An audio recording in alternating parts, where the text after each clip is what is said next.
Pompon oranya. Pompon spaghetti. Pompon.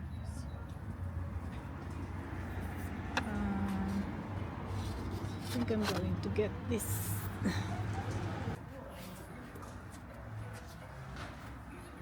Uy. It looks delicious, but kahit na may sunog-sunog ng konti, aray ko, mainit. Ouch!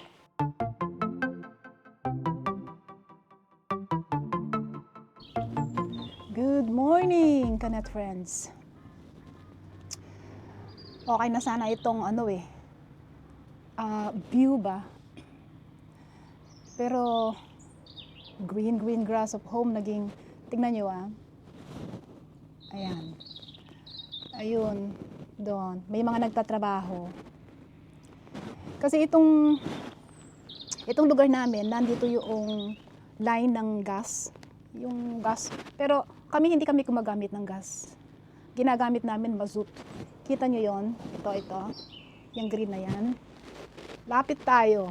Yan. Yan ang mazut. Diyan na generate yung heater namin. Yon. Sa bahay. Pero may tapos yung kalan namin, electric. Tapos yung gas na ginagamit ko dito, gas pero binibili namin tangki po konti. Pero may mga bahay pa rin kasi dito na gas yung ginagamit nila sa heater nila. Tayo dito sa Pilipinas, 'di ba, aircon, dito heater. So kaya nga nung dito mahigpit. Kaya nga nung nagtanim si Daniel, yan yung mga cherry na yan. Kailangan pa ng control. Kasi hindi pwedeng tamnan ng lupa kahit na sa amin na kapag siguro ilang metro ba? 3 meter away from the line ng gas. So hindi kami pwede magtanim doon. Damo lang. Pero ngayon nga nakakita sila ng problema, ayan. Ayan ang view namin ngayon. Ayan Sabi nila tatagal pa ng 3 weeks. Yun. Ano ba pag-uusapan natin? Ay. Kita ko tong mga etong mga ano ba yan? Walnuts. Ito yung harvest ko last year. Last year pa ba? O this January lang. Diyan Diyan sa puno ng kapitbahay. Pakita ko kung paano namin buksan ha. Ayan.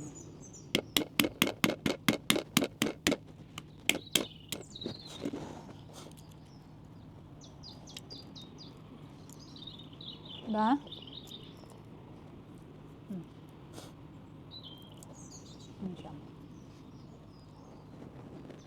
Meron kaming pambukas, kaya lang yung ginaganon, kaya lang ang sakit na ng kamay ko sa kakabukas dito sa new invention ng pagbukas ko. Di nadudurog sila pero okay lang. With matching martilyo. Ay, bukas na pala. Yan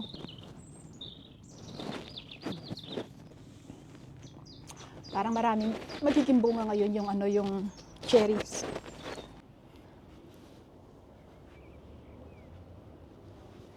1, 2, 3, 4, 5, 6, 7, 8, tsa. Yan. Di na mabilang. Yan. Medyo marami. Wala nang dahilan si Daniel para sabihin niya na inubos ng mga ayan Ayan siya Ayan Ayan. Para maubos ng mga ibon kanya. Kaya kami nagtanim ng maraming cherries. Ayan. Ayan So, wala nang lusot si Daniel. Punta tayo ngayon muna sa kasi bibili pa ako ng kamatis, ng tanim na kamatis sa plant and town tawag dito. plant garden winkle. Nagtanim na ako ng ng mga kamatis dito eh. Ayan o. Iba-iba't kulay yan. Makikita nyo yan pagka namumunga na. Meron din ako may mga mustard, mga sla, celery. Pero maliliit pa rin eh. So punta muna tayo ng garden shop. Pagkatapos mamimili, pagkatapos magluluto. Specialty, hindi specialty. Magluluto ako ngayon ng wheatloaf met hasp. Yan yung isa sa mga recipe ng mga Flemish, ng mga Dutch Flemish. Kaya lang meron akong, hindi ko na perfect, pero yan mo na. Kanya-kanya yan. Kanya-kanya ng style. So let's go! Ay, namatay yung Parang gumigive up na itong lemon ko. Lemon namin. Yan siya. Baka kulang siya ng ng nutrients sa lupa. Ewan ko. Tara na.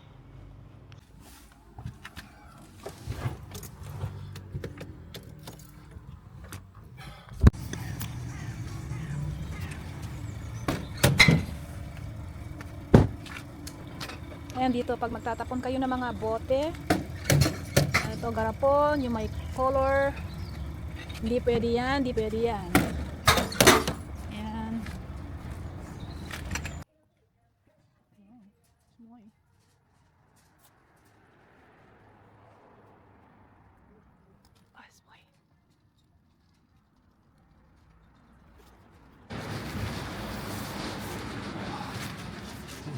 Is er hier cups? Dat is ook wel.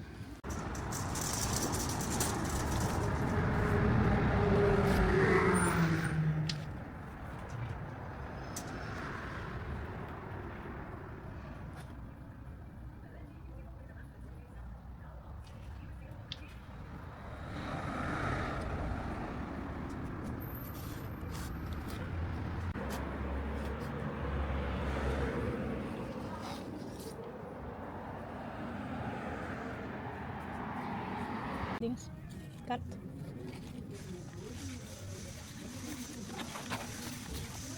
Ay, gusto mo eh.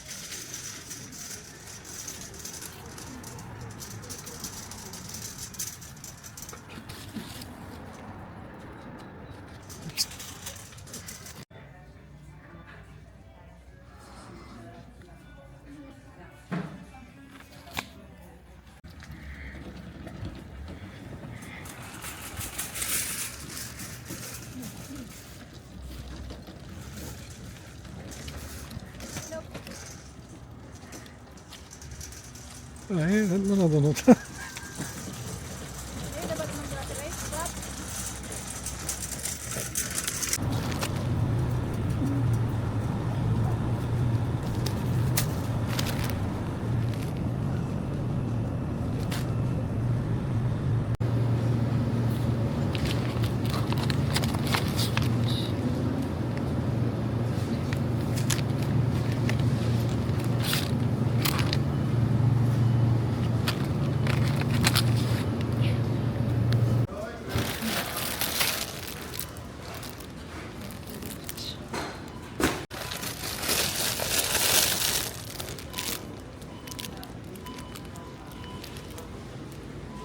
A few moments later. Slice muna natin itong wheat loaf. Normally, hindi na nila ito ini-slice. Kaya lang, mas gusto ko yung madaling i-fried ba. Ayan. Teka, yun lang kakasya dito. Or, tama na yan. Slice muna natin itong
So, nakagawa tayo ng 1, 2, 3, 4, 5, 6, 7, 8, 9, 10, 11, 12. Gawa naman tayo ngayon ng sauce.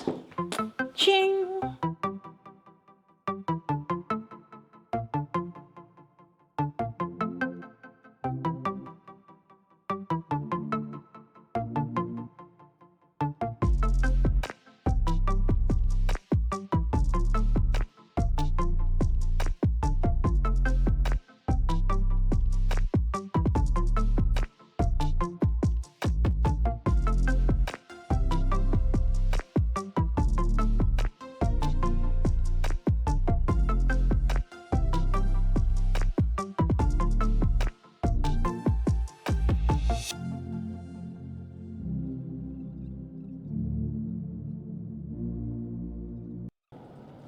Ubus natin siya. Ayan.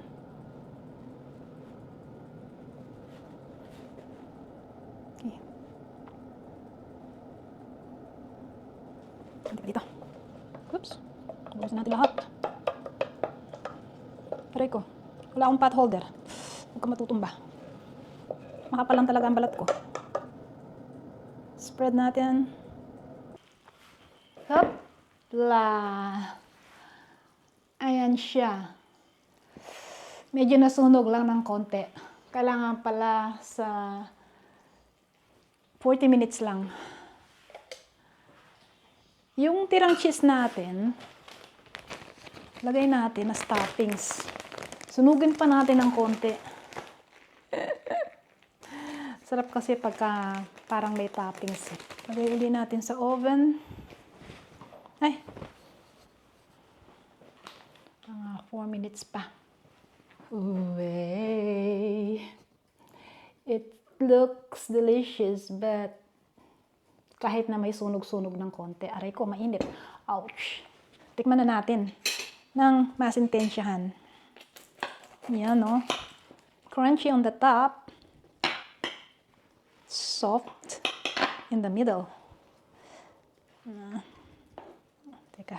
Kailangan kasi buo pala yung wheat loaf na makukuha. Yan, oh. Yan. Huh.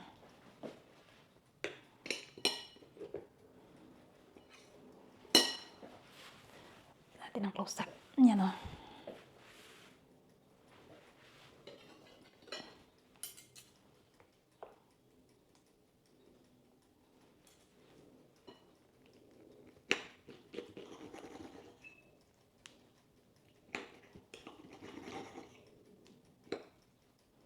Mainit pa. Gusto ko may kasamang bitlop, tsaka gulay, tsaka ham, tsaka konting sauce. Pero bakit nagdi-divorce sila? Yan. Pwede na yan. Ayaw talaga. Hirap naman. Isang subo lang. Oops.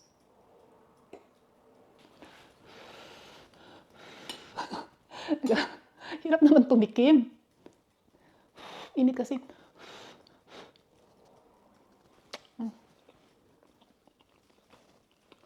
Kailangan dito malaki ang bunganga mo.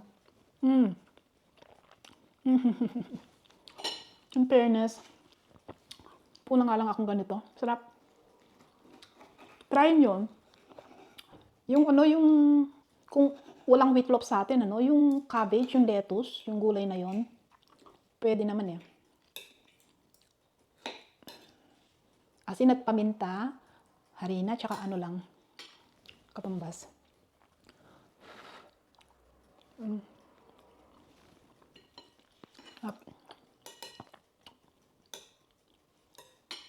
Mapapaluhod ka talaga. Patingnan ko si Daniela. Then you'll have to taste. What do you call this, Han? Wheat loaf. Wheat loaf med häst. It's a little bit brown, but it's okay, ha? The Flemish will not sue me for this, ha?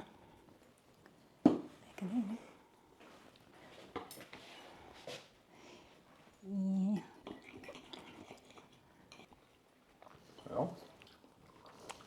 Lekker.